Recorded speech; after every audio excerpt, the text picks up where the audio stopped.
Good morning, everybody.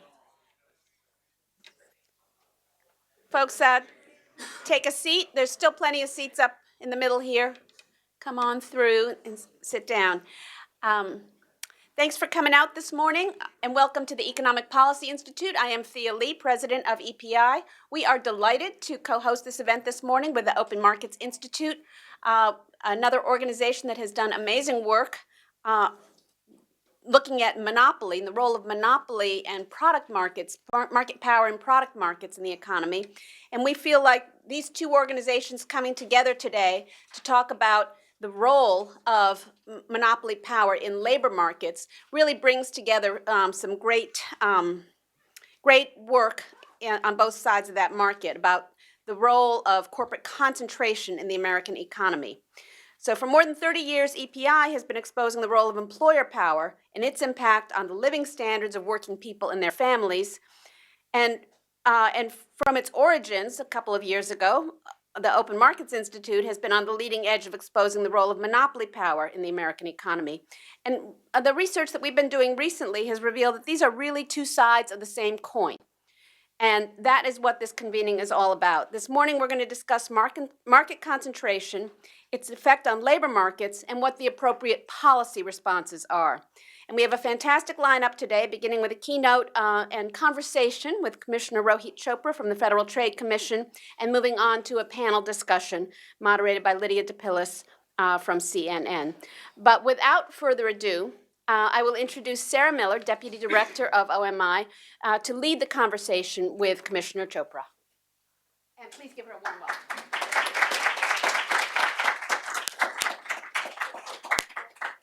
Good morning. We are so excited to be hosting this event with EPI, and we are so appreciative of all the work that they did with us to make this event possible. We also want to extend our thanks to Commissioner Rohit Chopra, who's joining us today to talk about these issues. We're thrilled to see them kind of coming together this morning in conversation. As many of you know, Commissioner Chopra was appointed to the commission back in May. He has a long history and long record of being an advocate for consumers and has really been on the forefront of research, policy development, and action on the student debt crisis starting back in 2012 and even before that. Of really being on the leading edge of those issues when he was standing up the CFPB, leading their student loan work as student loan ombudsman, and then as an advisor at the Department of Education. He has really taken a leadership role at the FTC, and we've been excited to watch what he's been doing. So as many of you know, if you go onto the FTC's website, their slogan, their motto is protecting consumers, right? And that is what they do, a big part of what they do. But if you look back at the FTC Act, you see that the first part of the statute says that they have a responsibility to prevent unfair methods of competition and deceptive acts affecting commerce. And Commissioner Chopra is really breathing new life into that part of the FTC's mandate in important ways. He has called for resuming rulemaking in antitrust, particularly in regards to non-compete agreements. It's an interesting thing that I know is of interest to a lot of people in this room and in this conversation. And he has also brought in questions around equity and enforcement. You know, the Federal Trade Commission has often gone after smaller players and has let kind of the bigger violators maybe get away with a slap on the wrist. So we've been really excited to kind of watch what the commission is doing and are thrilled to have Commissioner Chopra here with us today. Just one last note to share, something that I think we should all keep in mind during the course of this conversation. So I was reading through some of your statements last night.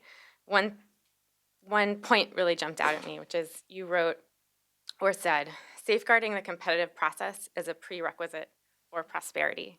And that's something that we really believe. And again, it's a reason why I think we're so thrilled to see these conversations around concentration, market concentration, and worker power and the labor market come together. So just process note, I'm going to talk to Commissioner Chopra for a little bit, ask him a few questions, and then we're going to take questions from the audience and have a conversation.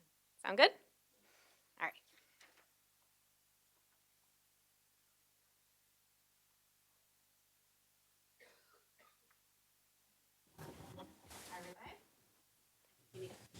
Yeah, just the talk. All right. Great. Thank you. Well, I just should say thanks to EPI, who's been, such a source of a different perspective on the way that many economists look at the world, and I think EPI has also looked at individual workers and citizens and human beings and their experience rather than just looking at stock market values and asset prices, and I think that is a huge contribution. So I'm so happy to be here. Great. Well, thank you so much. So should we just jump right into it? Please. Okay. So first big question, right? How does concentration, in your view, affect the job market? Big picture. What are the signs that you see that the job market lacks competition? And how should we kind of go forward thinking about that? Yeah, so something that I think should really gnaw and bug all of us is when we look back for the last 30, 40 years, we see that American workers' productivity has consistently gone up, but their wages essentially have not really gone up in real terms. And the chart is just so, it's distressing because you see it's a total divergence starting in about the late 70s, early 80s. And so the questions are, why is it if labor is producing more, why aren't they capturing more? So a lot of economists try and debate all sorts of reasons why this is happening, but sometimes we don't think about the answer that might be so obvious in front of us, which is that there are fewer choices and fewer options, and those two things together mean lower wages. It means that someone feels they have to take a job because there's no other options. And all this ideas that we're going to pay people what they're worth. When we live in a world where we want to maximize margins to juice our stock price, obviously you want that margin to be as big as possible.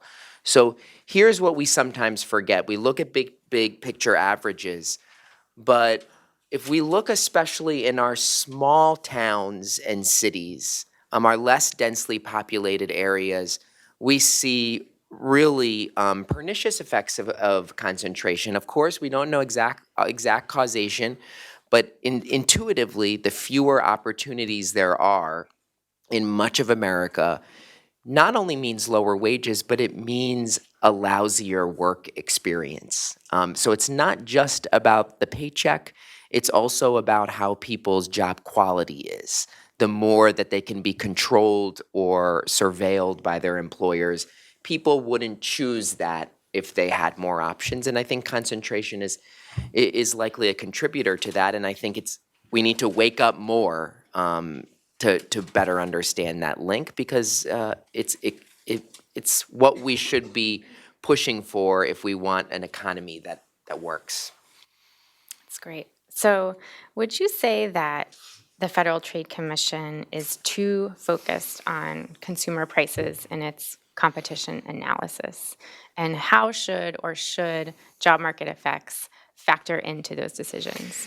Yeah, so look, obviously consumer prices are things we should think about and want to think about, but they can't be the only thing we think about. We have to be thinking about all other sorts of factors, innovation, choices, and frankly, the balance of bargaining power in any commercial transaction or frankly, any job market transaction. So look, it's maybe the FTC is too focused, partially because you focus on what is easiest to measure. And that can be the bias of a lot of economic analysis. You look for what you can put a number to. But I think that's where we have to be much more rigorous. I mean, one of my goals for the FTC is to dramatically increase the analytical rigor that we use to solve these problems, because if we are looking at other issues besides this one data point, we will get to better answers. Right. I mean, I think, that's been something that Open Markets has been focused on too, in terms of concentration data. And we just released a report a few weeks ago that pulled some private data to kind of give some numbers to the general sense that concentration in the economy is in extreme levels and has risen over time. So I think that's a really important point, that you have to, that what you measure is a political decision, and what you measure is important for how you shape policy to respond to specific problems. in And that's specific exactly what the communities. FTC is supposed to do. Great. There's a authority under, some of you may know, Section 6B, to conduct industry-wide data collections. Sarah, you know, the FTC conducted the Lines of Business survey to learn exactly what is happening in the economy so that the decisions are not shooting from the hip. And I think we need to rethink, are we not collecting the information we need to make evidence-based decisions, or are we simply going along with what the lawyers and establishment economists say is right? Great. I think that's a really important point to mention, and it's a good audience in terms of economists who are interested in data, and where that's a critical kind of part of what people need to be able to do important research is found. So you've also raised concerns about wage fixing, to get kind of into a more specific topic. What is the FTC doing wrong in your view, and how do you think we should fix it?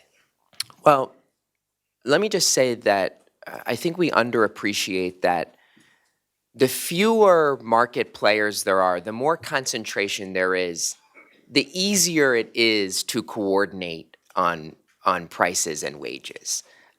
Sometimes you can announce to your investors that you are planning to hold the line on wages. There's many ways you can signal where your wages are moving, and it can become easy to coordinate. And sometimes, of course, it's more pernicious, where it's a backroom discussion. These are very, very difficult to detect. And I have raised, some concerns. We recently identified healthcare staffing agencies in the home healthcare workspace coordinating on wages to suppress them. And the commission's proposed answer to that was essentially a pardon. No money, no notice, no admission of facts, no liability. And my concern about that is, if there's such blatant violations of law and we're saying don't do it again, that just sends a signal that it is worth it to do this. And that really worries me. So I think part of how we have to do this, and I have former FTC Commissioner Josh Wright, others, a very different part of how they view antitrust law. But, even he advocates, we need to get bans on individuals. We need to go after the individuals who broke that law rather than just telling the company to stop. So individual accountability, findings of liability, and really signal to the market that we know this is hard to detect, but when we find it, there will be consequences. And that's what I'm worried about, is that settlements with no consequences are green lights for crime. I think I am not an economist, but one of the terms that I learned in the last couple of years when looking at this was equilibrium collusion, which, when you kind of look at how these marketplaces have been reduced into 2, 3, 4 really dominant players kind of maximizing power in the market, even when there might not be ill intent, economic forces kind of push towards these kind of equilibrium collusion that need to be really taken seriously and unpacked and understood. So thanks for that. I think that's really interesting to focus on. What about, to kind of talk about another issue that's really top of mind in the conversation, how is the FTC and how are you looking at the differences, the discrepancies, the challenges around independent contractors and traditional employees? What should we be thinking about from the FTC's perspective in terms of how those markets are functioning and what we should be doing to provide kind of protections in terms of those two different classifications of workers? Well, we should just fundamentally in our hearts and minds know that independent contractors and employees, they are both people, and they are not different coded inside. What? But it is very easy, for an employer with a lot of market power, to start sitting an independent contractor next to one of their employees, and scare them. And we see this.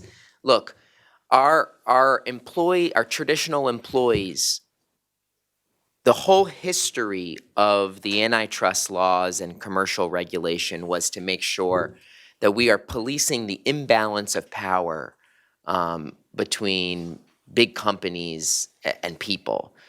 100 years ago, the FTC really attacked this in the meatpacking industry, and Congress passed laws making sure that farmers and producers could cooperate.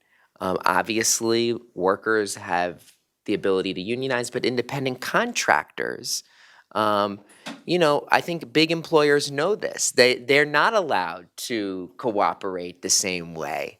And in fact, the FTC actually took some actions against associations of organists and ice skating teachers, the menaces to society that I think gave the impression to many people that are we out, is the FTC out to get these independent contractors, workers?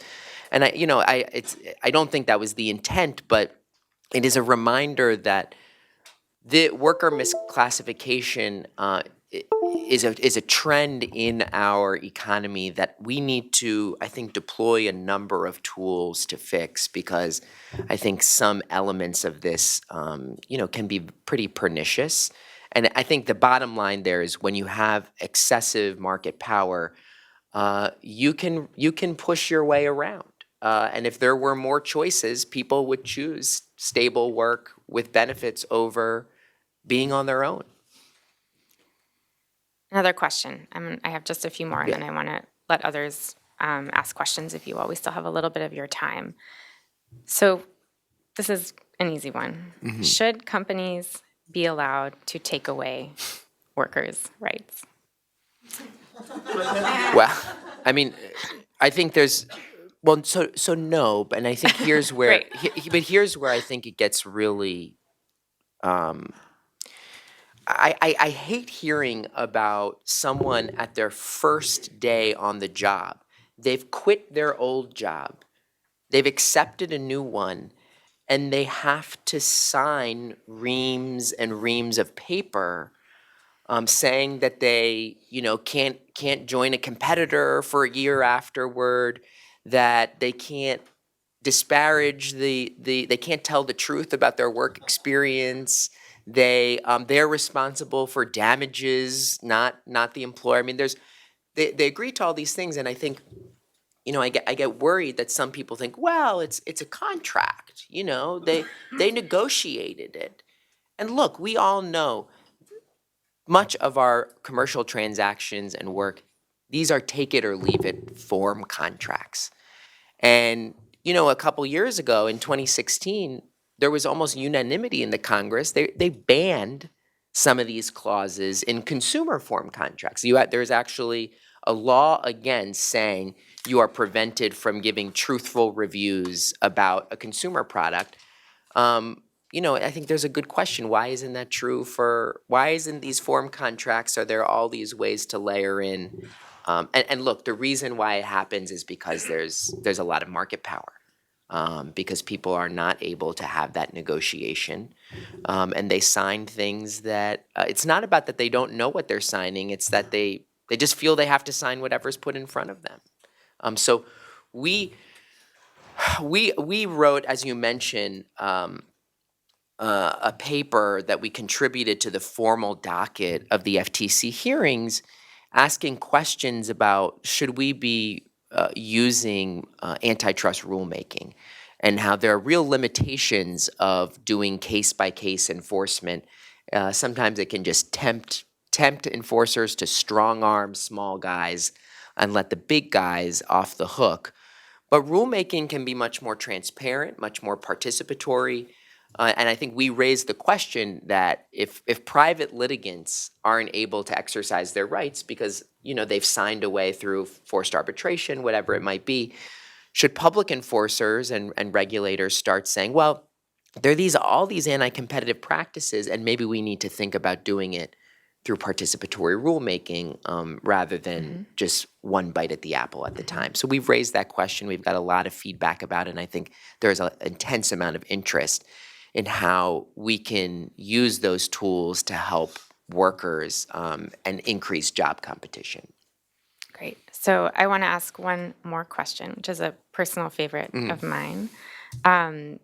We at Open Markets do a lot of work on technology companies, and I'm sure a lot of you also saw the article in the New York Times a few days ago on location tracking and kind of how all of your location data, which can easily be kind of de-anonymized, is available for a price. And I wanted to ask Commissioner Chopra if he or the FTC has concerns about surveillance more generally and how that plays into your thinking about protecting workers and protecting competition. Yeah, well, obviously, we are in some ways farther behind the national security establishment and others who are deeply worried about mass collection of data over citizens. But in the workplace, I was just looking at the jobs numbers, earlier this month, and we see one of the big categories of job growth is warehouse workers.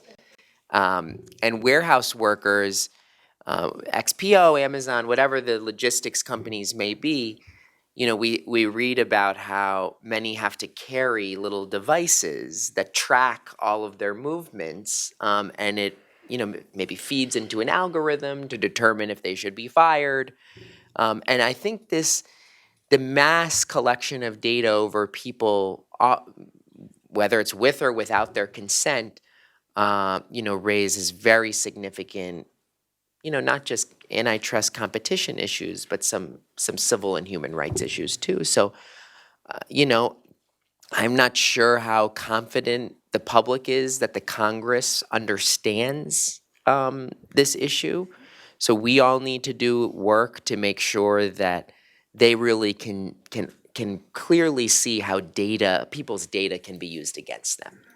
And that's going to be a big priority to fix. Yeah, great. And yeah, it seems like a big lift right now when you're kind of looking at Congress. Yeah, but we got it. We have to look. These are if we compare, to a generation ago, 100 years ago, these firms are the highest valuation firms on the planet, and you hear some automotive companies saying we're going to get huge amounts of our revenue from data. More and more companies are acting like data companies because they see once they can grab that, boy, can they squeeze it. And there's a lot of implications to that. Great. All right. Thanks so much. I want to open it up for questions from the audience. Who's first? There we go in the back. If you could just state your name and affiliation. I'm Larry Michelle with the Economic Policy Institute. I think I want to get into the issue of what workers do or don't know as they sign things. And I think there's very little, I think it's a really important issue, and I think it's really at the crux of differences in how people view labor policy.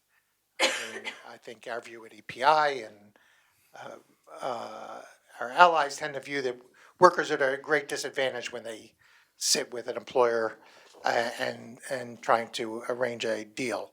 But how does can the FTC or how does one go about documenting what workers do or don't know about the transaction that they've just made with an employer? Because it's my understanding from lawyers that frequently, workers don't know who actually their legal employer is, what the rate of pay is, whether they're covered by the Fair Labor Standards Act or not, or anything. But so it'd be great to figure out ways to actually document that and the FTC to do it, but I'm not sure, how that can be done. Yeah, can I just, I'm not trying to avoid the question, but I think the idea that do they know or not know what they've signed, I get worried about that because the answer is not to just disclose better what when they're signing away their rights. So, over the several generations, the FTC, other agencies have essentially said some of these contract terms are illegal and unfair on their face. This happened, on the FTC's credit practices rules. There was just outright impermissible to include confessions of judgment, waivers of exemption, and they just said no. So I would not want us to think so much about disclosure because the truth is we know that most workers are not movie stars or NFL players who have an agent who's going to negotiate for them, on a level playing field. They're accepting, whatever's being given to them. So the extent to which that firms using their market power can increase their margins by shoving some of these clauses in. I mean, that is something we have to think about. Obviously, it spans labor law. It touches the antitrust laws. Obviously, when it's independent contractors who are not covered often by some labor laws, that's where I think we need to be, particularly keen on attacking. Whether it's home health care workers, care workers, whatever it may be, who are part of, or gig economy workers. I think that's really where we see the shifts in the labor market toward non-traditional employment, which is becoming now traditional, unfortunately, and we have to use our tools to do that. So I don't know if that responds, but that's kind of my reaction.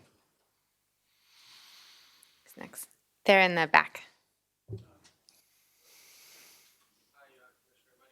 Moorville from Baker and Miller in DC, and I had a question about independent workers and the right to unionize. As we know, Clayton Act says the labor of a human being is not a commodity. And do you think that under existing antitrust law, there is some wiggle room to argue that independent workers would be able to unionize or engage in collective action, or do you believe the laws would have to be amended for that to be permissible?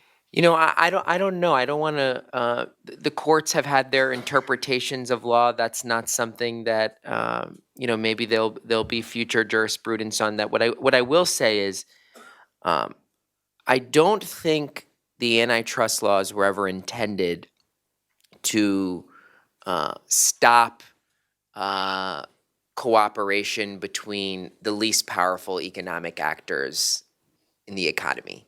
So. Even if that conduct is impermissible, I'm not sure as a matter of prosecutorial discretion that should be a major focus. So look, I don't have a good answer to that, but I think we need to start thinking about if the agencies appear that they are more focused on making sure that some of the least powerful people how they're trying to get better wages and better jobs. That's probably the wrong emphasis.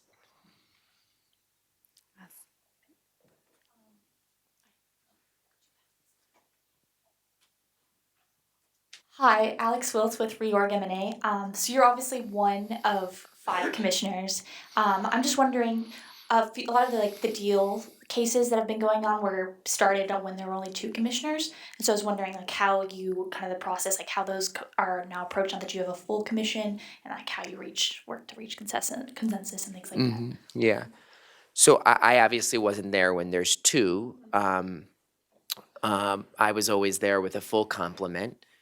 But look, I think we launched these hearings about the future of competition and consumer protection, and it is based, I think, my view is on the premise that the consensus view of how the antitrust laws have been applied has been broken.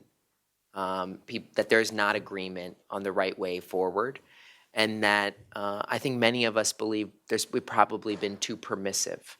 So I think there is, some zest to make sure that the agency is seen as credible, as more rigorous, as more vigorous. So, I don't want to talk about any specific deal, but I think you'll see that, there's going to be differences of opinion. There was a difference of opinion with me on, a major merger recently. But I think we try our best to come to consensus, but sometimes, there will be legitimate differences of view, and I think the reason why we have 5 is so that the public can know what they are. Take a couple more. In the back again over there.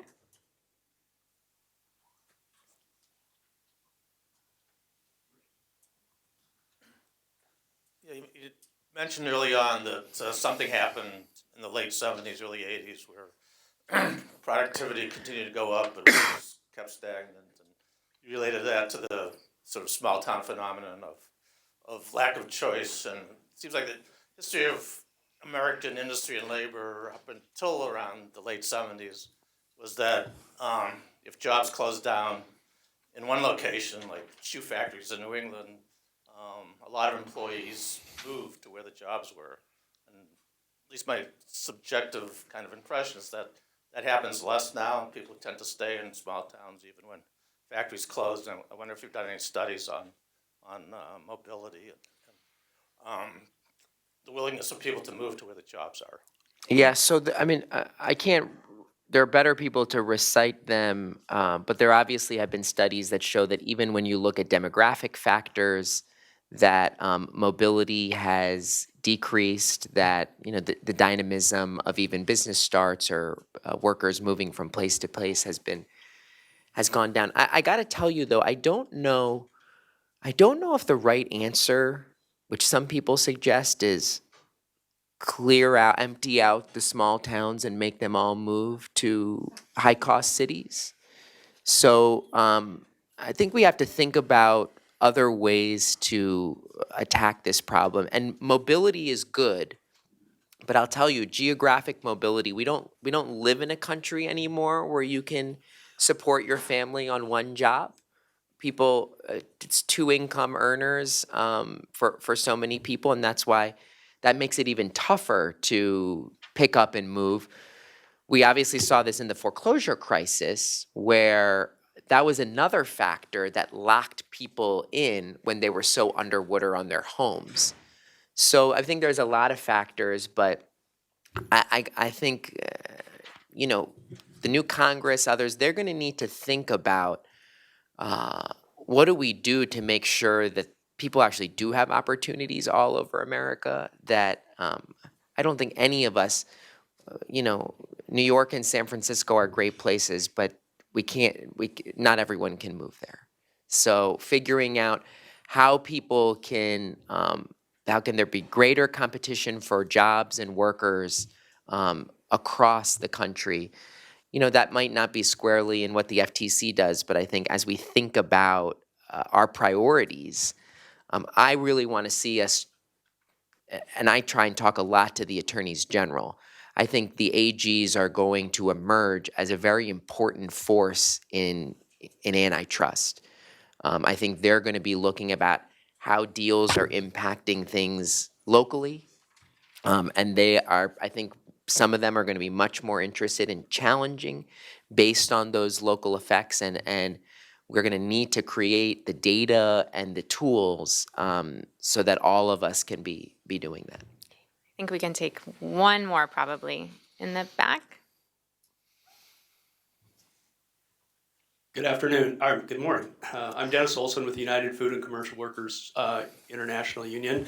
And I know you were at the OCM meeting back in August and got to talk to a lot of farmers. And one of the big issues, of course, that's been around for years is the really exploitive contracts, especially of poultry growers in the South. And recently the SBA has actually made a decision where they've curtailed guaranteed government loans to these poultry growers because they've found that they are not in fact independent contractors because of the degree of control of these companies through the means of these contracts.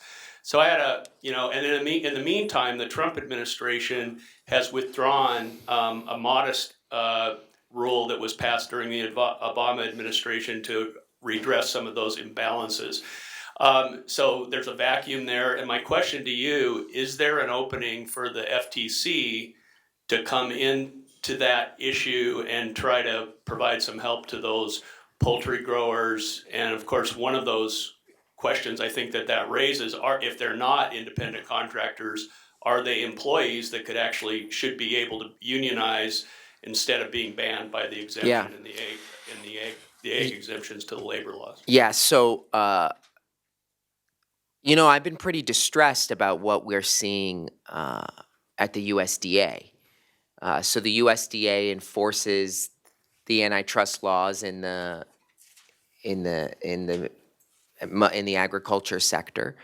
Those rules are not that to stop unjustly discriminatory practices against farmers and producers. Those aren't happening.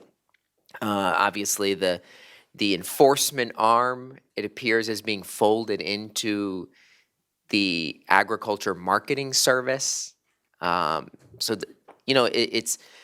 looks bad. I want to figure out more of what we can do in this space. We obviously cannot enforce our laws against many in that industry. But look, there are clearly large concentrated industries that know they have all the leverage in some of the poorest counties in America to demand whatever they want because there's simply no other options for people. And, I think many of us in this room have heard those stories about how this is just some real abuses. And we got to figure out what to do between our labor laws, our antitrust laws, and our agriculture laws. But it is pretty bleak, and I think when people feel that they are not given any choice in how they are as farmers, the origins of the country was that small farmers were, this apotheosis of independence and autonomy and being able to, determine your own destiny. And now, it's that has completely flipped. And I think that is something that, we need to get more agencies, DOJ, the Agriculture Department, back in the saddle on that. Thanks. So before we let you go, I want to ask you one Please. question to kind of close out the conversation in terms of, the future course of the FTC and what it needs to kind of be able to begin to meet the moment that we're in. So does the FTC lack the information it needs to do merger lookbacks so we can have more information and have more data about the effects of these mergers and this kind of trend of consolidation on workers and other communities? If it doesn't, is a new law necessary? What kind of information is necessary? How are you thinking about that in terms of creating kind of the foundation of information that we need to change course or revise our direction? Yeah, and so I'll share my bias that in every agency I've worked in, I've always thought about how can we use the tools we have better. Sometimes new laws help, but we have so much more we can do with. We can demand information. We can collect data from across industries in the context of mergers. We can find out that data, analyze it, and determine what action we need to take. The FTC was very successful in doing these look-backs, retrospectives on the hospital markets, and used that as a vehicle to challenge many hospital mergers going forward. And I think this is a worthy area where we can get smarter and be better, because I think consensus is growing about the power of concentration in the ways to essentially reduce a worker's ability to climb the economic ladder. So we should do that. And I think the key is that we need more people to push us to do it. This is not a backwater agency. This is an agency that has a lot of ability to make our markets work a little bit more fairly and to give people and honest businesses a shot at succeeding. Because I don't think any of us want to live in a country where you can't start a company in your garage. You can't, you know, have a job as a farmer or whatever it may be and have choices and autonomy. So we have some serious failures in our economic policy over the last decades, and I hope that across the spectrum, people are realize it's broken and it's time to fix it, and I think this has to be part of that solution. Great. I think that is a wonderful place to leave it. So thank you so Thank much, you, Sarah. Commissioner Chopra.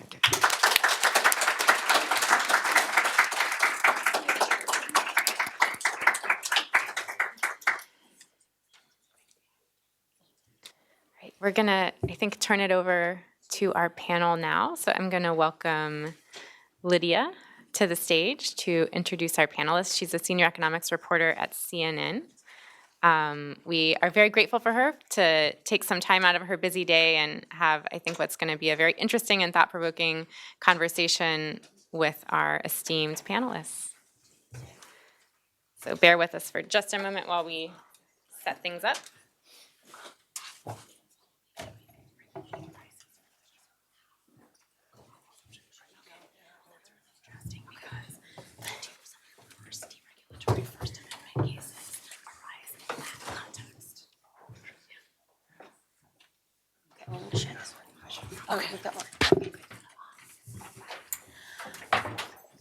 Okay, we will keep this rolling. Is this talk on? Okay, great. Okay. Hi, everyone. That was a great talk by Commissioner Chopra. I'm Lydia. I work for CNN, which is now part of a much larger company, as many of you know. And I'm delighted to have a really esteemed panel here to dig deeper into the economics of labor market power, or buyer power rather, in the labor market, with folks who thought about it a lot. So you all have their bios, so I won't read through them in detail, but Heidi Scherholz is from... okay, I'll start. Okay.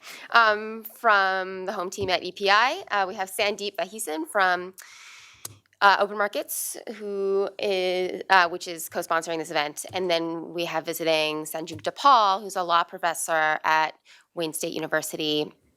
So I first wanted to have everybody briefly introduce their work around corporate concentration and how that affects workers.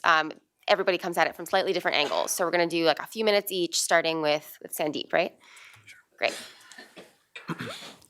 So I'm going to be a little bit more narrow than my co-panelists, but, sorry. I'm going to talk about the relationship between antitrust law and workers over the past 40 or so years. Looking at the record, I would argue that... I'm getting signals to put this closer. Oh, okay. Antitrust enforcers have not been a friend of American workers. Charitably, we could say that they've been indifferent to the interests of workers, but I would argue the more honest assessment is they've been actively hostile toward workers' interests. I'm going to focus on one particular area of antitrust law today, merger policy. So when the DOJ and the FTC evaluate mergers, they have generally ignored employer-side power and buyer-side power more broadly. Their focus has been largely on product markets. When they analyze a merger, they try to determine how that merger is going to affect purchasers of an intermediate or final consumer good. And it appears that they've never challenged or even remedied a merger on labor market grounds alone. Evidently, their operating assumption is that labor markets are generally competitive and that corporate mergers do not threaten this competition. Research over the past year has shown that this assumption is wildly erroneous. Most local labor markets, defined by occupation and commuting zone, are actually highly concentrated. And this employer-side concentration is associated with significantly lower wages. So taking all this evidence together, a reasonable hypothesis is that the DOJ and the FTC, by failing to study labor markets and relying on simplistic textbook assumptions, have helped create the labor market monopsony problem that we're now talking about. But I would argue that the problem is even deeper than this mere indifference. The big question is, why have the agencies been so tolerant of consolidation dating back to the early 80s? Antitrust law today is interpreted as a so-called consumer welfare prescription. Under this framework, the antitrust laws permit and even encourage conduct that lowers prices and increases output, as defined by neoclassical economics. So in the context of mergers, the prevailing wisdom is mergers combine capital and create economies of scale, and companies, by merging, lower their costs and can be expected to share some or all of these cost savings with consumers. That's the theory. What does realizing efficiencies and achieving economies of scale mean in practice? It often means firing workers to eliminate so-called redundancies. So two companies come together and eliminate so-called duplicative factories, HR departments, IT staffs, and the like. So the theory is, mergers really help consumers by hurting workers. Businesses shed workers and share some of the wages and other saved labor costs with consumers. So to make all of this a little bit more concrete, look at the experience of the airline industry over the past 20 or so years. In 2000, we had 9 major carriers. Today, we have just 4, thanks to a series of mergers and acquisitions. And what has this M&A activity in airlines meant? Smaller flight crews, fewer ground staff, and reduced hub operations in many cities. So companies have gotten much larger and fired tens of thousands of workers. For most people, this would be a categorically negative development. But from the perspective of antitrust enforcers, this is good and desirable for consumers. Airlines have reduced their workforces, reduced their costs, and shared these cost savings with the flying public. As I said earlier, this is just the theory. Of course, it doesn't really match with anyone's experience of flying in recent times, but this is the theory on which merger policy has been premised. So I think going forward, the agencies can make several changes to help workers instead of hurt workers. A good start in the interim would be looking at the labor market effects of mergers. When two companies merge, the agency should be asking themselves, how is this going to affect the structure for employment for, let's say, accountants in Peoria? But it's not nearly enough. Getting merger policy right is going to require a deep excavation of existing assumptions and an overhaul of the philosophical core of contemporary antitrust. And I think this means confronting the reality that so long as antitrust is rooted in consumer welfare, it's going to be rooted in an anti-worker orientation. Good keeping to time. Okay, who wants to go next? Is that? I'll go next. Okay. So, wait, should I do that? Okay. So, my colleague Josh Bivens and I released a paper on monopsony this morning, and it sort of does some table setting about the whole issue. So I'm going to just make a couple of points. So the first point that I want to make, and this has been referenced by a couple of the earlier speakers, that there's been this slew of research coming out recently on monopoly power, its impact on the labor market, on monopsony, and I would just like to state that this research is amazing. It's incredibly important that it sort of provides the backdrop to a lot of the stuff that Commissioner Chopra was talking about. And to show you, to talk about how deeply important this is in the economics field, it's useful to talk about what it is a departure from. So sort of the jumping off point for these conversations about models of, say, monopsony power, the jumping off point are models of perfect competition. And I think it's useful to say that most economists think that use the assumptions of perfect competition to underlie their understanding of how most labor markets work in most cases. And to understand how damaging that is, it is useful to just say what some of the assumptions of perfect competition are. So these are doozies.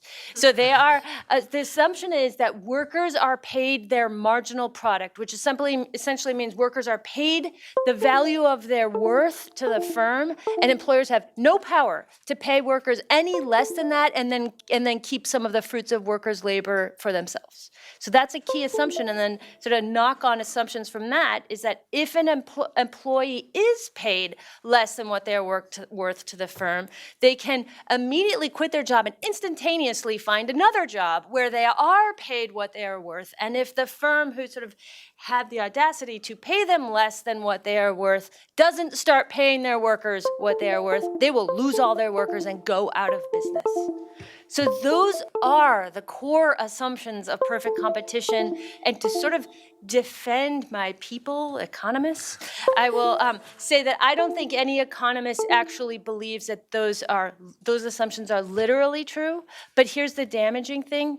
I believe that most economists believe that those assumptions are a tolerable enough approximation to reality that they are totally fine using those assumptions to underlie their understanding of the labor market. And this matters a ton.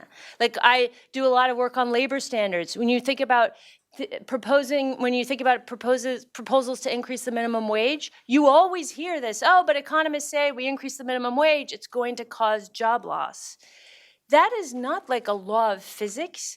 That is based on these models that have as their underlying assumptions perfect competition, that workers are paid their worth to the firm, and firms are not keeping any of the fruits of the workers' labor. And so if you have that as your assumption, then the models do show that increasing the minimum wage will cause job loss. But if you depart from these models of perfect competition and actually relax those assumptions, you can and you allow for the possibility that employers actually can pay workers less than what they're worth, then those models show that if you increase the minimum wage, it does not cause job loss.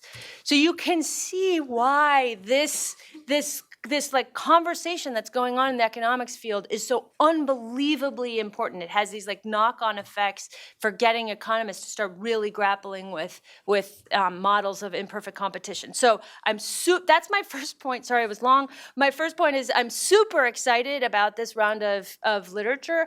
And then the other thing that I think is important to say is I'm also very worried that we will miss this moment. And when I talk about missing this moment, I think what I mean by that is we shouldn't let the definition of employer power be narrowed to concepts of to be narrowed to concepts of concentration. We don't want to narrow it to the idea of limited number of firms. And with that, it's useful to actually discuss what we mean about monopsony. And we were talking about this in the green room. There's like this idea that people are talking about monopsony. A lot of people don't really know what this word actually means. When you're taught it in Econ 101, it always in that setting means okay, it's concentration. It's a reduced number of firms, with the most extreme example being one firm. That's the mono in monopsony.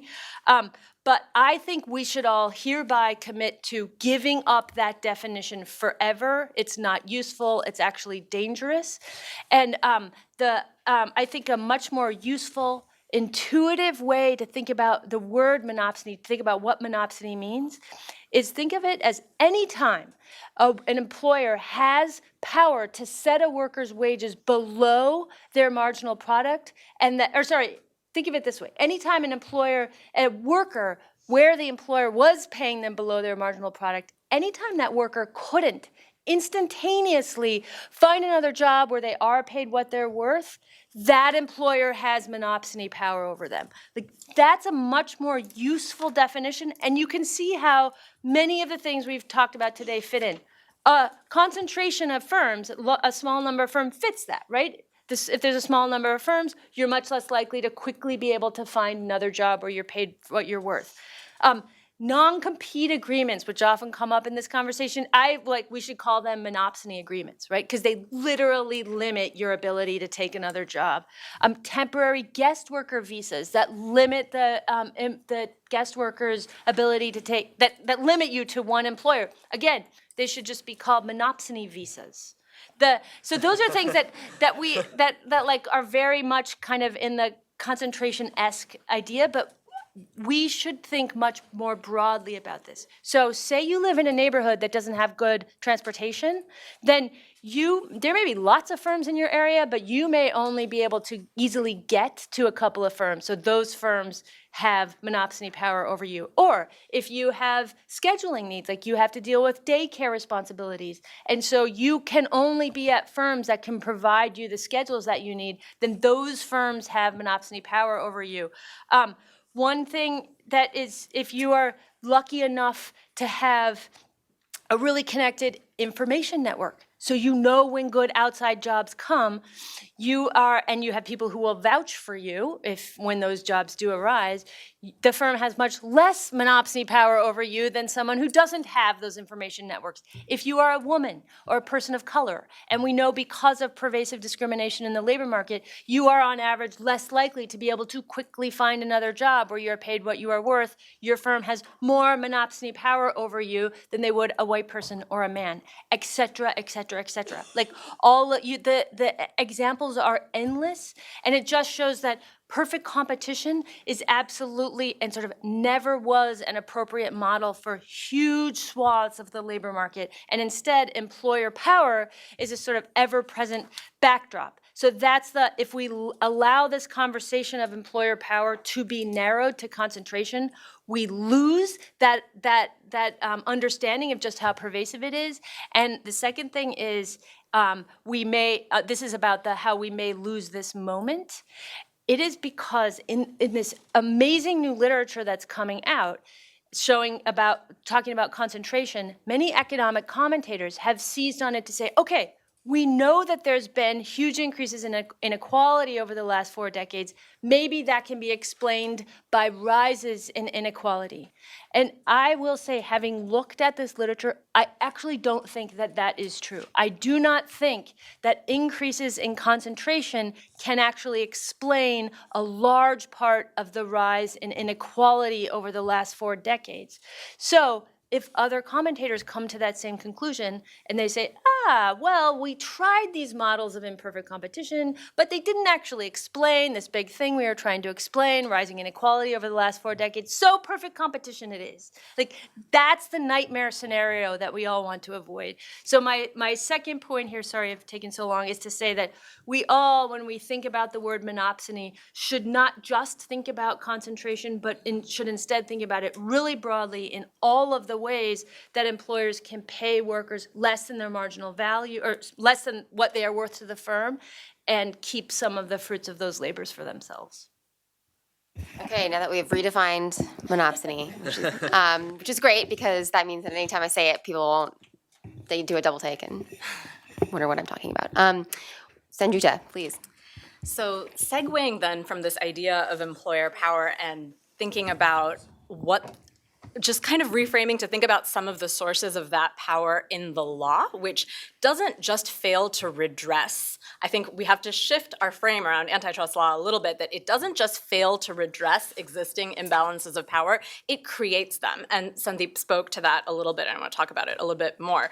So since the theme for today is buyer power, I would posit further that if we think about what buyer power is, it can be an employer, it could be another kind of buyer, it's a way of coordinating a market. And the fact that it is a frequent mechanism of coordinating markets in today's economy, I think we can just sort of say that that's a baseline assumption, that could lead us in a couple of directions in terms of a normative basis for policy more generally, which Heidi was starting to talk about. It could lead us in the direction of, it's market coordination by buyers. Coordination is bad, so let's try to eliminate all coordination. Or it could lead us in the direction of recognizing that buyer power isn't a particularly good policy choice for coordinating markets for lots of reasons. And lead us to think more about how it's arisen, which I would posit that it's because we've destroyed other forms of market coordination, such as labor unions, public power, and also cooperation among small businesses. And so this leads me to my second big point, which is that I also think we should reframe how we think about antitrust law, which we think it's about promoting competition. And recently there's been a lot of discussion about how it's failed to promote competition. I think that's obviously part of what antitrust law is supposed to do in the sense of promoting a healthy amounts of business rivalry. However, fundamentally, just as a factual matter, not as a matter of my opinion, but as a matter of what antitrust law does, it chooses coordination mechanisms. It does this, and it does that as much as it promotes or fails to promote competition. We have a blind spot about this, I think, and that's why we sort of end up in this type of situation where we're like, oh, now there's all these actors with all this power. How did that happen? So I think competition in this sort of ordinary language sense of business rivalry assumes that there is coordination happening and that we have to make policy choices about what kind of coordination we want to have. So currently, antitrust law, I would say, and since sort of the 1970s, the 1980s or so, largely chooses and is strongly biased in favor of coordination mechanisms sort of across legal doctrine that are top-down, hierarchical, and based on concentrated ownership interests. This is literally written into the law, into the legal doctrine in various areas that we can perhaps talk about in the Q&A. And it's stated very explicitly by Robert Bork, who is an originator of this current antitrust paradigm. I love Robert Bork because he's very honest about exactly what he intended. He was very clear that a substantive preference for consumer welfare in the sense of lower consumer prices was what the paradigm was meant to do. We have all these debates now about consumer welfare standard and, is it really about lower consumer prices or is it? Well, if you just read Robert Bork, he's very clear about that. And specifically also written into the paradigm is this assumption that vertical, top-down, ownership-based coordination is what's going to promote lower consumer prices and consumer welfare defined in this narrow sense. Moreover, this just blows my mind, he then goes forward and says, here's 5 different senses of competition, and he says the economic sense of competition has no use for antitrust law. This is in the antitrust paradox, and I'm going to define the useful sense of competition, which I will now define in terms of consumer welfare, in terms of lower consumer prices. We have this circularity that's literally built in, and Bork is who really, lots of antitrust commentators who might not agree with me about anything else will say that Bork was the major influence on courts and on antitrust decision makers. So this is very influential. We should pay attention to what he said. And so this really is written in, and I don't know that there's any way of getting out of it without actually consciously reorienting and thinking about whether those are, in fact, the policy choices we want to make about how we want to engage in economic coordination. And then finally, I just want to again note what I started off with saying, so that this dominance of buyer power that is sort of the frame for today's discussion, as a market coordination mechanism has arisen in many sectors precisely because of conscious policy choices to destroy other market coordination mechanisms, which include labor unions and include public coordination. A great example of this is the trucking industry. And I don't know if I have time, but I wanted to just give one example of how this Borkian paradigm plays out in the fissured workplace and the gig economy, which Commissioner Chopra was speaking to. So I think there's a few examples, but just giving an example of the fast food franchising arrangements, which some of us have been thinking about this week. Powerful franchisors like the McDonald's Corporation have outsized coordination rights under antitrust, while workers and franchisees are largely denied those coordination rights. And this is really, well, I want to say this carefully, it's written into the law, but I also think it can be changed without legislation. So I think because the doctrine is such a mess, I think it's possible for courts to see the light, and theoretically, it's possible for courts to see the light, and so it's not doctrinally barred, is what I want to say. But under the doctrine that courts mostly follow, what's remarkable about this is that while this sort of, I should have been more specific, this kind of top-down ownership-based coordination, the obvious manifestation of that is large, powerful firms, which are economic coordination mechanisms. That's what they are, right? But what's interesting about the gig economy and the fissured workplace is that you actually see that same systemic bias and preference that antitrust law has extend beyond firm boundaries, but only when it is coordinated from above by the powerful, not when it's ice skating teachers or truck drivers, or antitrust law will not tolerate that. And the traditional justification for that is vertical integration brings these efficiencies. And again, so we can talk about that more. I don't think that there's a lot of empirical basis for it. And the gig economy is also very interesting because it lays bare how the systematic preference continues even when there's really no difference. Uber explicitly says that it's not controlling drivers and it's not doing anything other than providing this app. Yet it gets the ability to coordinate prices for rides, which if Uber drivers did directly would be considered hardcore cartel conduct, right? And there's no difference in functional integration. So I'll stop there. Okay, amazing. So I know that everybody here is really wonky about monopsony, but maybe those out in the viewership need a little bit of more help backing up and just saying, have we established the fact and how do we know that employer concentration is causing a decline in worker bargaining power and thereby working conditions? Like, I know that you all have different ways of defining worker power, and it comes in many forms, but can someone walk us through and make the case for why this is happening more and more?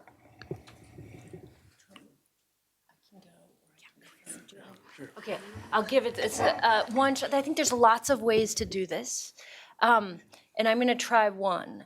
So one of the things that we know is, if you think of the, okay, wait, one of the implications of this literature that's come out, I said that I don't think that what we're seeing is this increase in concentration that's explaining the rise in inequality, but what this literature does show is that employer power is this pervasive backdrop to the labor market. Like perfect competition sort of never was. Instead, it's more useful to think about the labor market as this tug of war between employers and workers for who gets what share of the economic growth.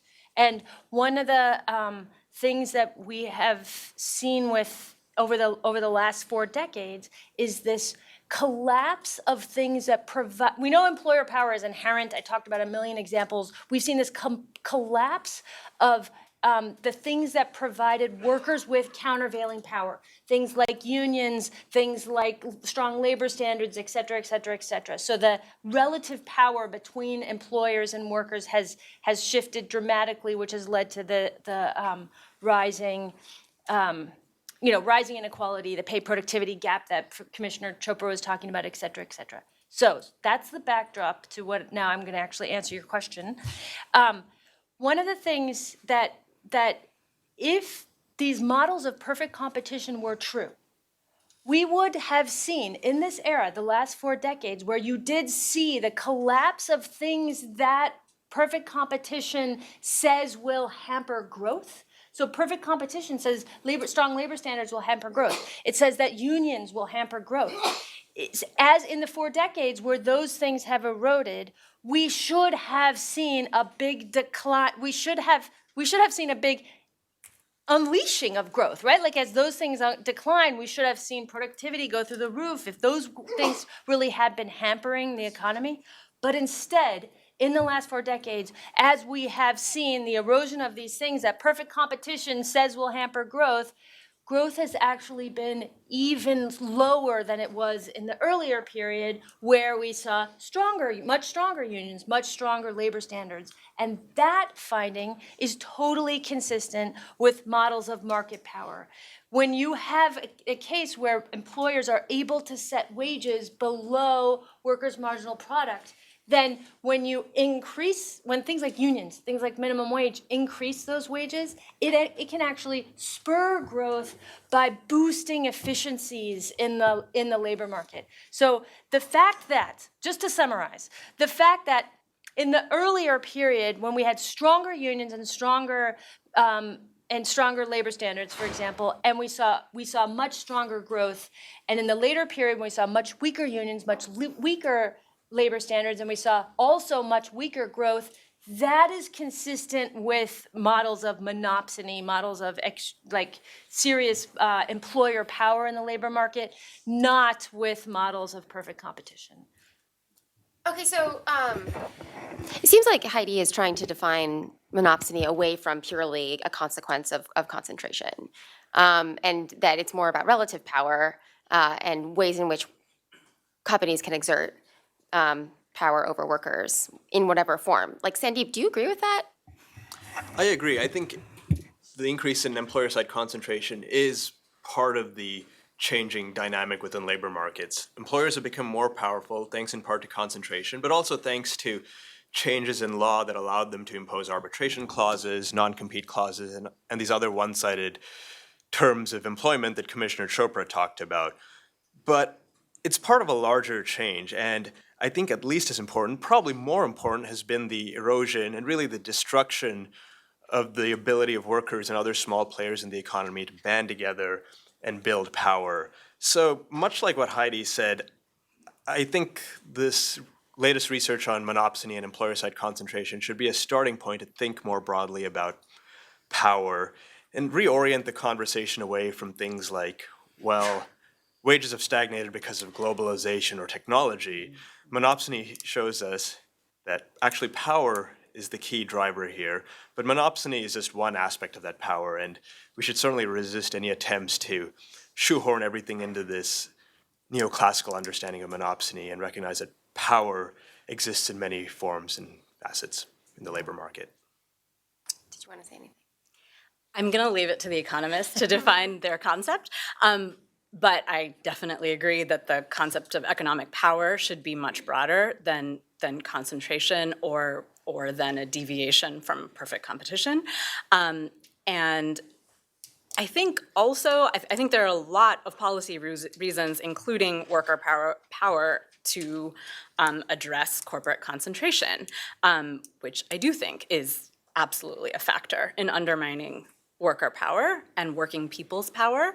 And I think that we should be careful to distinguish necessarily direct employer power from just all kinds of buyer power that affects workers and working people. So, for example, in the trucking industry, there was quite a splintering of the sort of direct employer market post-deregulation, especially in short-haul trucking. And that did not lead to good outcomes for workers. It led to bad outcomes for workers because there was destructive competition between those, small, low-margin firms. But it was still a market that was coordinated by buyer power, but now it was the buyer power of the emerging big box retailers, which was kind of happening at the same time in the 80s. And so anyway, I think it's not inconsistent with any of those findings, but I think we want to be careful about how we define buyer power. Yeah, I mean, because I feel like there's a lot of people who understand monopsony as really actually that particular type of buyer power that is caused by more and increasing concentration. So if we just focus on that aspect of it, what to you guys is the best example of that happening that's been documented, proven, that is having negative impacts? So I think one of the most interesting papers in the monopsony research is this paper by Nathan Wilmers that tries to identify how concentration at one level, let's say Walmart at the retail level, has adverse effects upstream. So we talk about concentration as though it's increased uniformly everywhere, but actually if you look at a supply chain like Walmart, you see hyper-concentration at the retail level, and then almost atomistic competition upstream, where you have often very small firms competing against each other to get Walmart's business. So what you have is Walmart squeezing its suppliers, and those suppliers in turn trying to shed costs and offer the lowest price possible to Walmart. And that dynamic often means suppliers squeezing their workers and trying to extract every cent of value out of them. So it's really a combination of monopoly downstream and then hyper-atomistic competition upstream. And that combination has really hurt workers. And I think Nathan in his paper finds that concentration like the type Walmart has explains something like 10% of the divergence between productivity growth and median wage growth over the past 30 years. Mm-hmm. So now, go ahead. I don't know that I have too much to add beyond. I completely agree with Sandeep, and I think franchising can also be seen as a little bit of an example of that, in that there's no ability for franchisees to, so that maybe that's the other substantive point, and we've made this point, but it's worth re-emphasizing, is that I think that this power from consolidation goes hand in hand with something that, again, the law props up. It's not just this sort of thing that's happening and the law is failing to address it, which is these sort of explicit and implicit norms against coordination by workers and independent contractors and all of that, but also by, frankly, by the small trucking firms and by the franchisees. And again, there's no law of nature that says that they can't do that and that that might not be a good market coordination mechanism. And I actually suspect that this, since I've been sort of working on these issues, the number of random emails I've gotten or people coming up to talk to me to say, beyond the reported cases and the disputes that you can see, how this norm, this anti-coordination norm really plays out, including one person who was like an AG of, or a GC, sorry, of some relatively large corporation who told me at a conference I was at last spring that she felt guilty for sending cease and desist letters to the small mom and pop shops that they contracted with when they tried to coordinate to increase their prices. And so this, I think that it's really a lot of room for doing more research here to document how much effect this antitrust is actually having to increase this imbalance of power between consolidated entities and, as you said, splintered ones. So is the better approach then to try to rebalance this equation to break up the larger companies, or to simply allow coordination among workers and suppliers to match that power, or is it both and? I would say it's both and. I think we do need a more structural approach to antitrust. We should see to it that every industry has, pick a number, 10, 12, 15 firms instead of the 2 or 3 that we see across the economy. But at the same time, also give coordination rights to workers, professionals, and small businesses. So right now, antitrust says that collusion, which is often coordination, is a supreme evil of antitrust, whereas consolidation and monopolization are viewed as much more benign. I think we really need to invert those priorities. And what Sanjukta said reminded me of a case from about 3 or 4 years ago. I think 3 or 4 of the big propane tank suppliers in the country, these tanks that you attach to your barbecue at home, got together to strike a better deal with Walmart. These are not small companies, they're medium or even big companies, but they felt like they were being crushed by Walmart, couldn't even cover their costs and remain viable businesses. So they jointly bargained with Walmart, got better terms on their wholesale tanks, and what happened? The FTC came and sued them and said, you engage in illegal price fixing. So this was a case where the FTC was doing Walmart's bidding against 2 much smaller companies that were trying to even out the playing field in their negotiations with this giant retailer. Yeah, I'll just note also, I done some reporting on Amazon suppliers and would ask them, like, you seem to be screwed every which way by this platform that you have to operate under. Have you ever talked to each other? Do you talk to each other? And they're like, no, we're afraid to talk to each other about, and like there's forums, but any sign of coordination they could be kicked off the platform. Yeah. So, Yeah. Did anyone have anything else?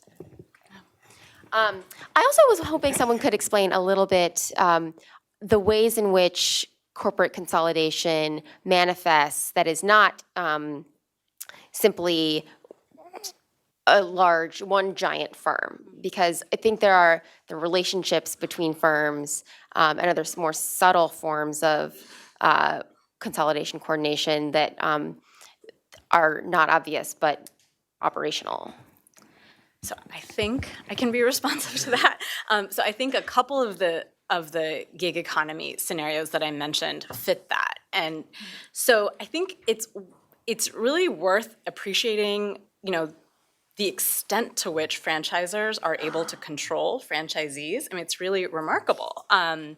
They are able to affect their product pricing decisions. They stop short of sort of asserting that in court that they can do that, but they effectively do that through advertising and promotional campaigns. And there's cases that I was looking at over the weekend where Burger King sued franchisees who had closed down before the expiration of their contract because they said they were operating at an extreme loss due to the Burger King value menu, which they didn't have a choice whether to participate in. There's reports of McDonald's franchisees saying that McDonald's explicitly says to them, well, if you want to improve your margins, pay your workers less. And of course, at the same time, McDonald's is opposing has opposed any notion that it's a joint employer of franchisee employees.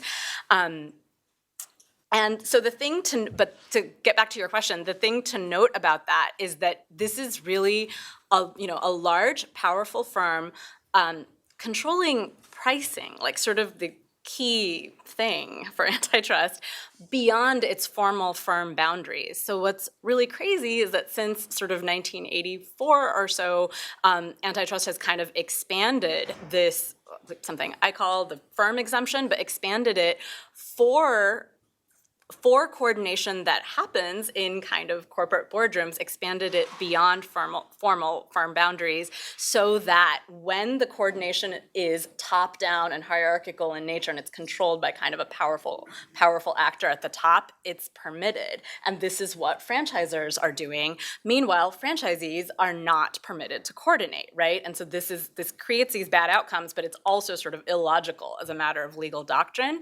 And then Uber is an example of the same thing, where you have coordination happening beyond formal firm boundaries because Uber is explicitly setting the prices of a commodity that it says it doesn't sell, right? It's committed to saying that it doesn't sell in positions it's taken in various court cases.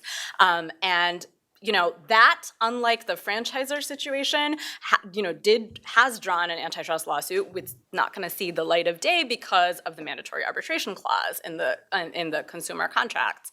But with the franchisors, we haven't even really seen that fully tested.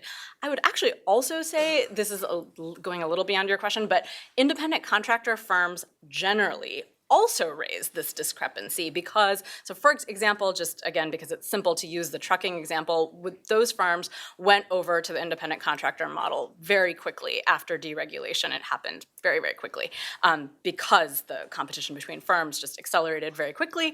And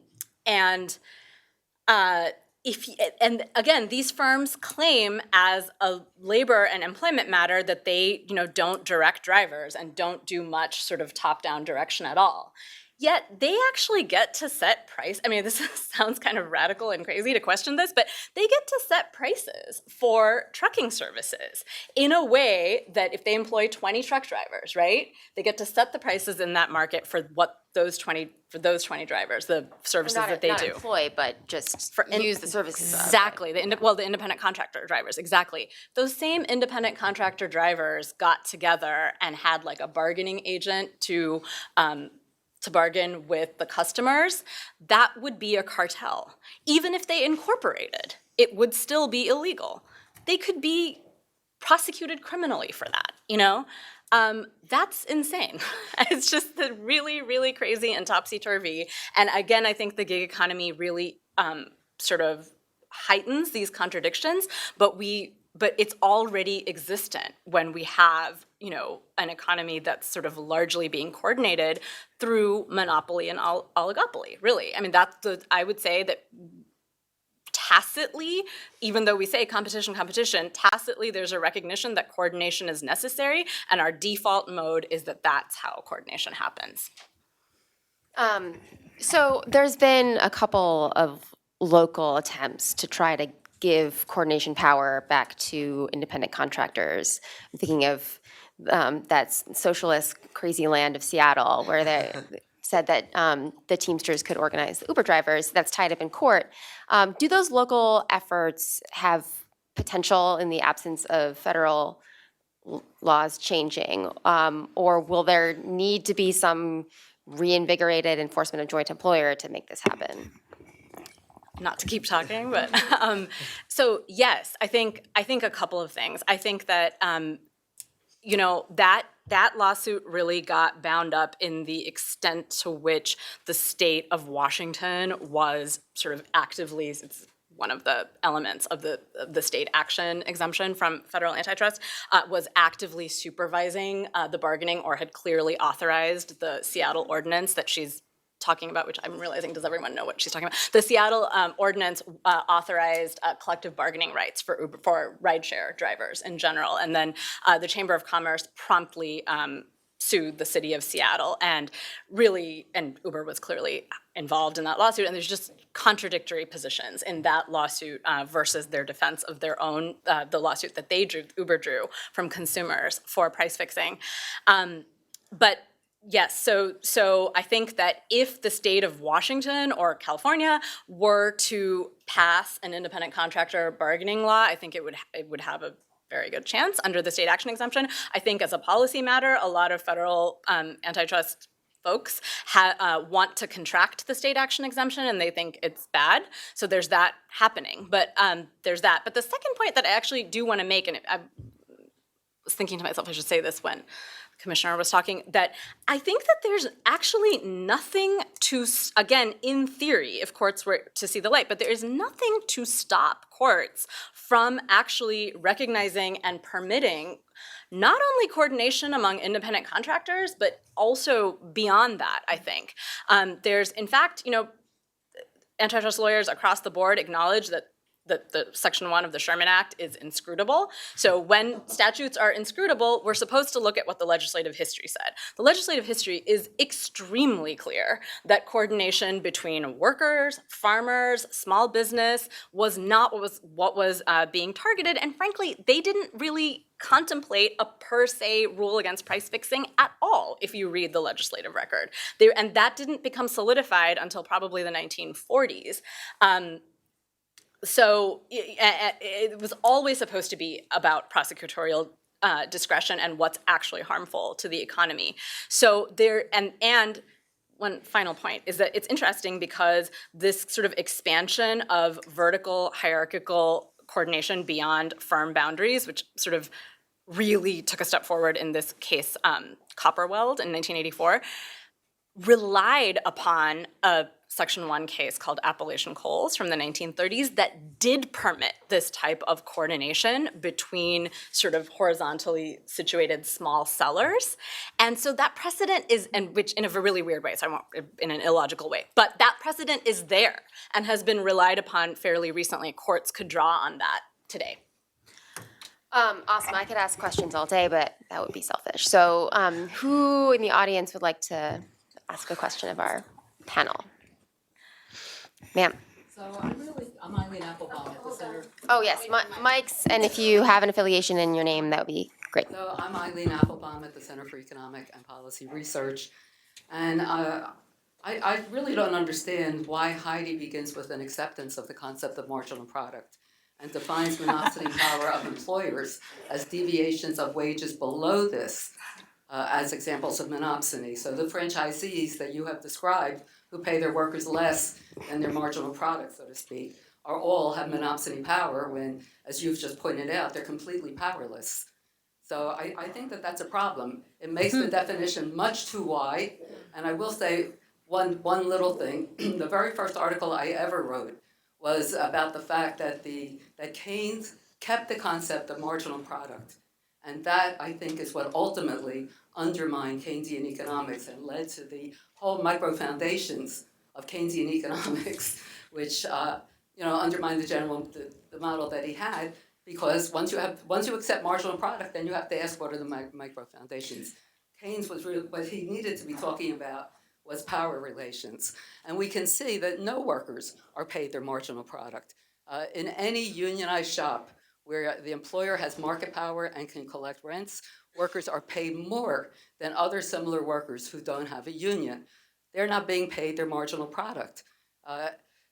So I'll just stop with that there. But I want to talk about Sanjukta's definition, which I think is the right definition. And that is, you need to look at buyer power. Buyer power. The franchisor has the buyer power. The franchisee has none. The franchisor squeezes the franchisee. You see the wages being paid, really, really low wages being paid because the franchisee has no margin with which to respond to higher wages. And we see this because we know that the fight is now being taken to McDonald's headquarters and not to the franchisee. What is the point of striking the franchisee? What will you be able to gain as a union from that? And the unions clearly recognize that. The same thing is true in outsourcing. Eileen, question. Well, so what do you think about all of the outsourcing that is going on? the production of goods and services are being moved to these smaller companies that have no market power, and then where is it that the monopoly and monopsony takes place? It's not in the direct setting of wages. Eileen. Do you think? Thank you. Do you think it is Thank in you. the direct setting Heidi of has wages? things to say. No, I just wanted to say we were in the green room. I'm not kidding, having this a very, very similar conversation, and so I've just been desperately trying to figure out a good way to define this in a way that takes this really useful thing that's happening in the economics literature and expands it to be useful for all of us. So this is incredibly helpful because this is a totally evolving territory in how we're going to talk about this. So I just welcome these, I completely welcome these comments. And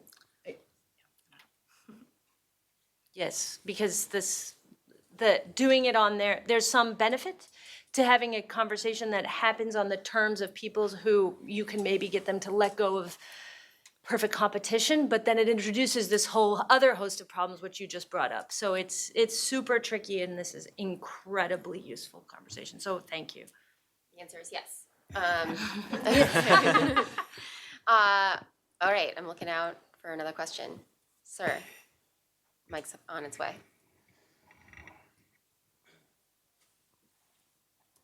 This is for Heidi.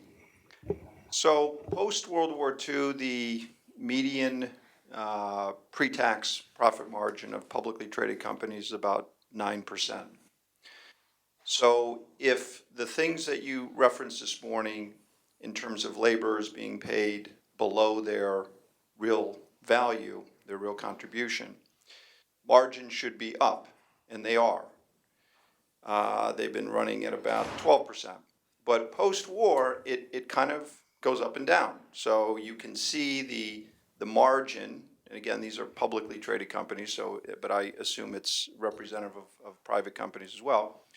The corporate pre-tax margin is a cyclical thing, but it has been extended above the median, and significantly so, for the past several years. So my question is, as an economist, do you expect that to correct and to dip back down as it has historically?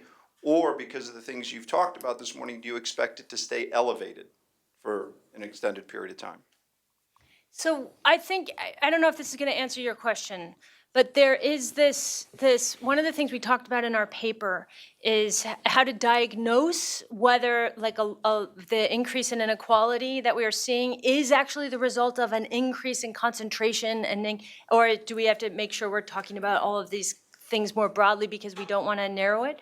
One of the things that led to my panic about let's not keep it super narrow about concentration is that we are not seeing a huge decline in labor's overall share of just the aggregate income in the economy. We are not seeing a massive shift from workers in general. There's some, but it's not a massive shift from workers in general to capital in general. The bigger increase, the bigger thing that's taken a bite out of the income of low and moderate wage workers, low and middle wage workers, is less that labor's total share is declining and more that inequality within labor's share is declining. So I think it's that's the dynamic that has been dominant in the period of increasing inequality. So I think it's I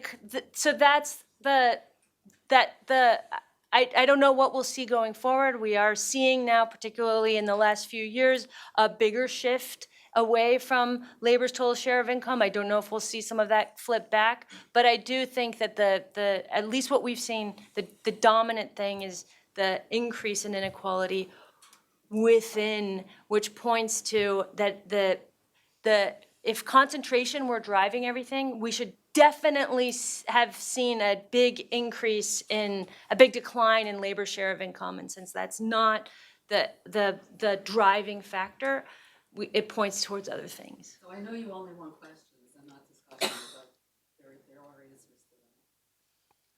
Conversation for We'll afterwards, talk perhaps. offline. Yeah. Okay. Way in the back. Great. Hi, Antoine Wallace with Urban Research Strategies and Logistics. In the communities that I work in, East New York, Brownsville, and Baltimore City, right, there's an ample supply for what's monopoly power, right? Many of the workforce development programs provide the type of supply that feeds right into these markets. Can you talk a little bit about the literature that you were referencing earlier as ways for small-scale demonstration projects to kind of demonstrate the type of changes that you need to see, particularly when you talk about trucking? I'm thinking about the labor supplies for trucking, the labor supply for franchisees, often in fast food work, for a lot of the local nonprofits. And if you could kind of create some transparency around that, I think some people who are in the virtual space who are trying to figure out how to place people beyond that market or look for some disruption in that might be able to take some notes from that.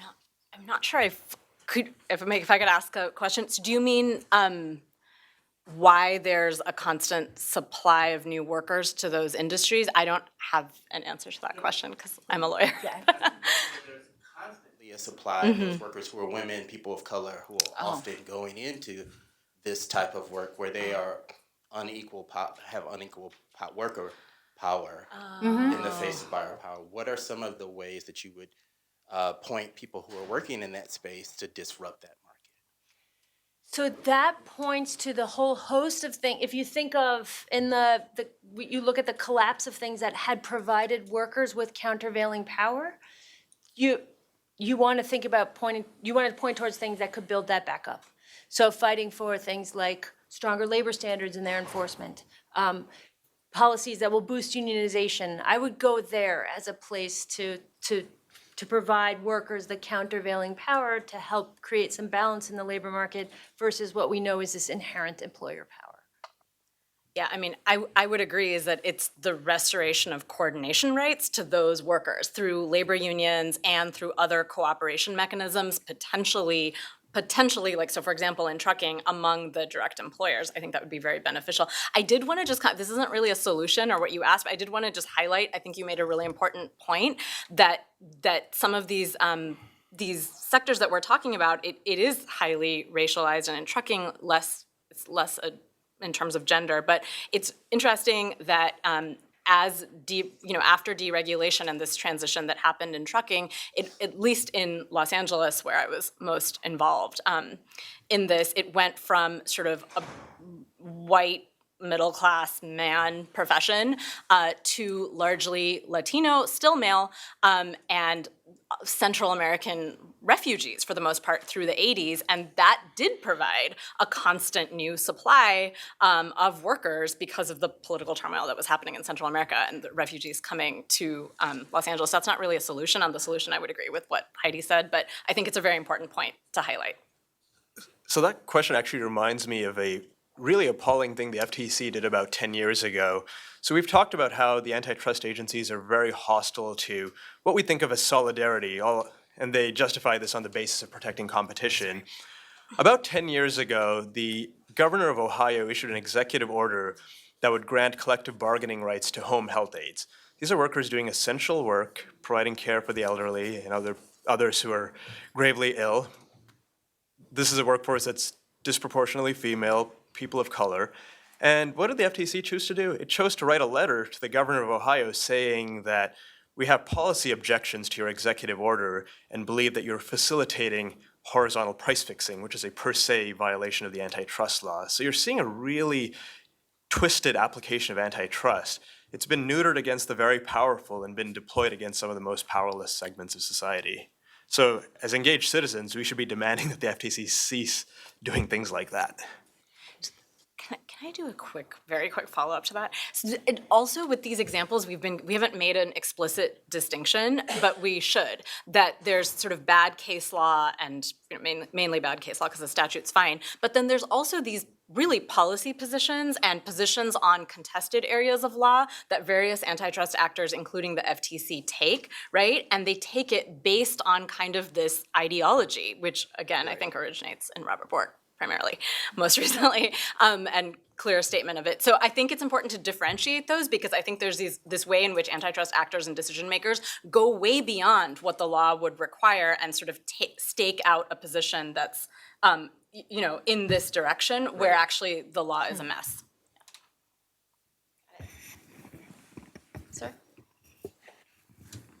Hi, I'm John Russo. I'm former director of the Center for Working Class Studies at Youngstown State, and now I'm at Georgetown. I want to just relate this to a conversation last week in the Commerce Department in the International Trade People Department, where they were asking me some questions about what had happened in Youngstown. And the question is, there was a number of small businessmen that had relationships with a larger company. The larger company loved the product they were making and said, we would love to have you make another bid on it. That's fine. The only caveat they had is you have to make the bid in yuan. And when the person went, Chinese currency. Oh, okay. Capiche? And then what happened at that, sorry, I switched. And so what happened at that particular point was the employer went to the Chinese government and said, fine, if you transfer your technology. It seems to me this is another version or area where you're sort of talking about where the employer power is very great and actually could practice it internationally beyond the borders. And which I think fits into the types of discussions that are occurring right now about trade policy. So I just wanted to say, you know, and even to a larger extent, the types of solutions you're talking about are within a nation state, but not globally.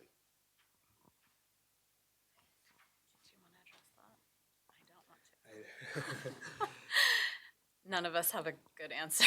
I mean, I would offer the general and sort of banal observation that the current trading system is not working for American workers and needs to be fundamentally reoriented. But I can't offer any specifics beyond that. I mean, I think it's a really interesting question, and then just to put a finer point on it, like, are monopsony problems worse when the employer is a multinational firm that can move jobs wherever? I mean, I certainly think international capital mobility has supercharged the power of big business to effectively say, well, you workers in Youngstown, you can unionize, but if you do, we'll relocate to Shenzhen. So capital has extraordinary international mobility, whereas labor clearly doesn't. So, And that's a capital decision that you don't have to bargain over, probably, under labor law.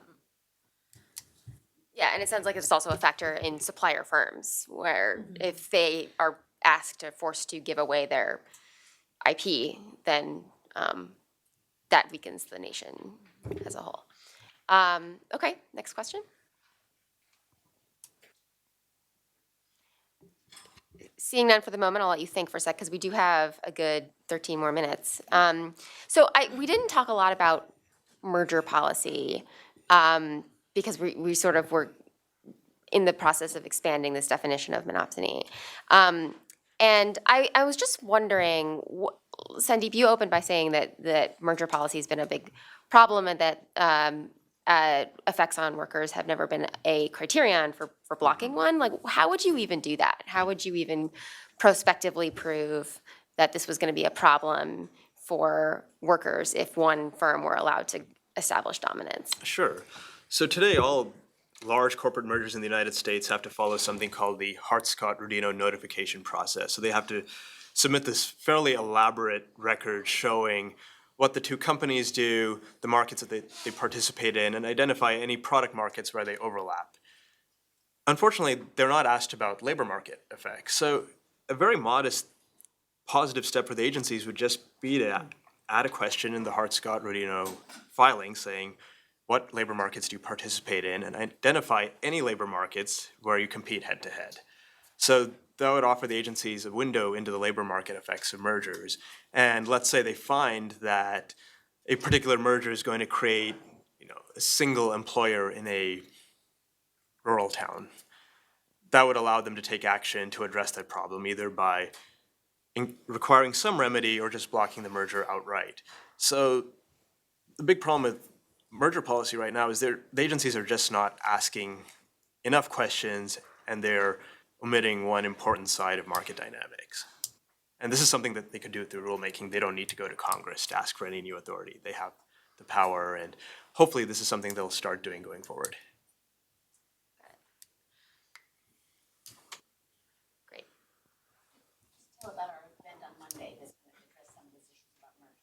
Oh, it's actually could, yeah, so we have also another, it's like Monopsony month here at EPI.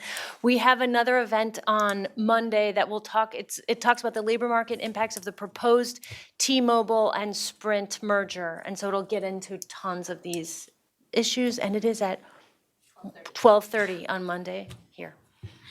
I have a quick postscript also, is that on this, I think that corporate law and labor law also have a role to play in the same thing, right? Because labor law, there would need to be a union, obviously, but if there was expanded power to bargain over those type of capital decisions, if there is a union, that could be part of this process, but also under corporate law. So if workers were fully recognized as stakeholders in the corporation, and the sort of calculus under what is good merger, what would be a good merger as a matter of corporate law policy, was changed. Anyway, that's just other solutions to look at besides antitrust. Yeah, it is interesting, like, thinking about my own corporate overlords. Like, the union that represents many AT&T workers were very supportive of this merger that in which Time Warner Media was acquired. Right. And that's because now they have the opportunity to perhaps represent many more of those workers. So if they had had a stake in that conversation, then it may have been pro-consolidation. I don't mean to get off on a whole, but I think that that's a really unusual special case, right? And it is the argument that sometimes you hear from labor folks, that concentration is good, or, I think first of all, I think there's a couple of counter arguments to that. I think that's the exception and not the rule, the what you're describing. And then secondly, I think that, yes, in some way, it's easier to organize larger employers. We all know that.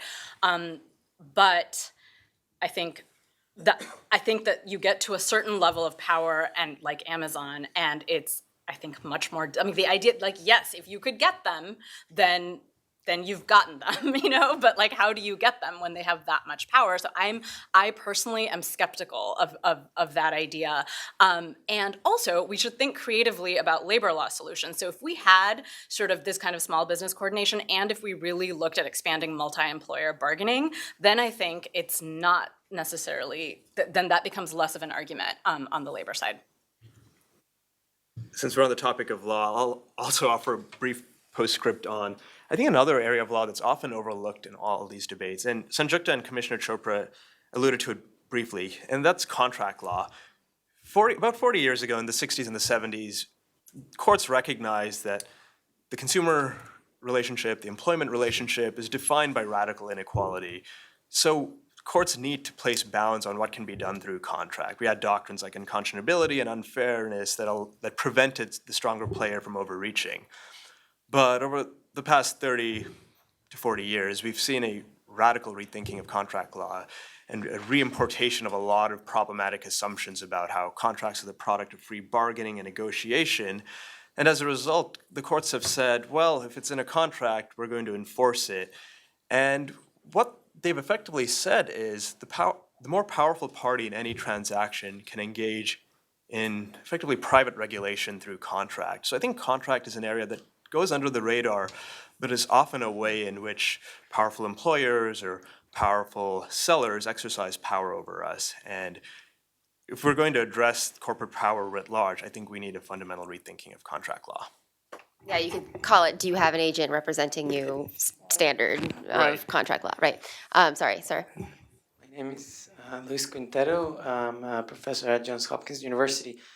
My question was about whether the skill specialization of workers has changed over time, and if that has limited the ability of workers to move across sectors and actually at least threaten partially their employers with moving out if they don't pay them something at least closer to their marginal product. I'm trying to think about how to answer that with something that I actually know. I can't think of how, wait, state your question again, that have skill specialization actually provided workers some power to keep employers? I think less. If you are very specialized, it's my ex ante perception would be it's harder for you to go to another sector if you've spent, 25 years of your life preparing for this one job? So that makes perfect sense for individual, like in a cross section. The interesting question is, has that increased over time? So I can sort of explain some of the dynamics in our labor market. And I don't know. Like, there's this question that Commissioner Chopra was talking about. I mean, the sort of empirical fact that we know that we've seen a decline in mobility, that we've seen fewer job switchers. If I have never seen anyone try to connect that to this point, so I don't know if it's a big player in that, but it could be a factor. So it could be, my guess is that it's not going to be a huge one, but it could be playing a role there. Questions? Yes. Hello, Deepika Rathod. My question is around the federal rate and why that hasn't been increased. We talk about perfect competition, and at the same time, you basically, leave people in poverty by not increasing the federal wage. And I would like to understand how you can expect people to be able to be mobile or to survive when actually you're allowing the employer to abuse them effectively by not paying a living wage. I can take a first crack at that. No, everything you just said is absolutely right. And there's definitely, it is a part of this problem of the assumptions of perfect competition. Economists have provided this enormous cover to lawmakers who actually want to break down things that provide workers power, like just, you can't pay me less than this because there's a federal law that says you can't. Economists have provided a ton of power by saying, yeah, those things will all hamper growth, they'll cost jobs, it's a bad idea, based on their models that they have in their head of perfect competition. So it's absolutely true, and I just have some we desperately need to increase the minimum wage. And there's plenty of people, including us. One of our economists was supposed to be at a minimum wage hearing this morning, but it got canceled by the majority, which is currently Republicans in the House right now, last night. But yeah, so there's definitely lots of people fighting for that. It should happen. It would be way better for the economy. And hopefully this kind of conversation that we're happening, where we're broadening beyond perfect competition, can help that conversation. We probably have time for one more question if there's one out there. Yes, great. My name's Anton Hajar. I don't have an affiliation. Do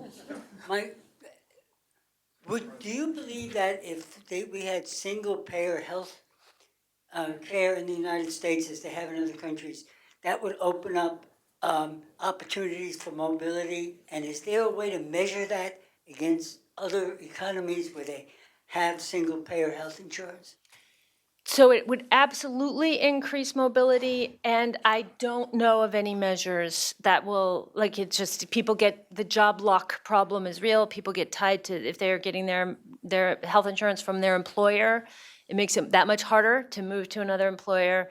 And I do not have off the top of my head measures of that. But that we can talk offline, because there could be something useful there in the literature. I just don't know. Yeah, I think there is a lot of post-ACA studies on that. Okay. And I don't have them on the tip of my head, but if you were to run an NBER search, I'm sure they would turn up. Okay, awesome. Does anyone have any last burning questions? This has been a great panel. Thank you all for coming, for tuning in on the live stream. Thank you to everyone for speaking. And I think that is it from us, unless Thea, you want to say anything? Okay, great.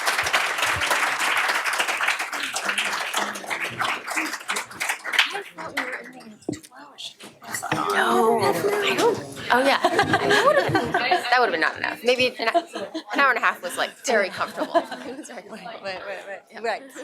How's it going? It's good. Yeah, hi, Wilma, right?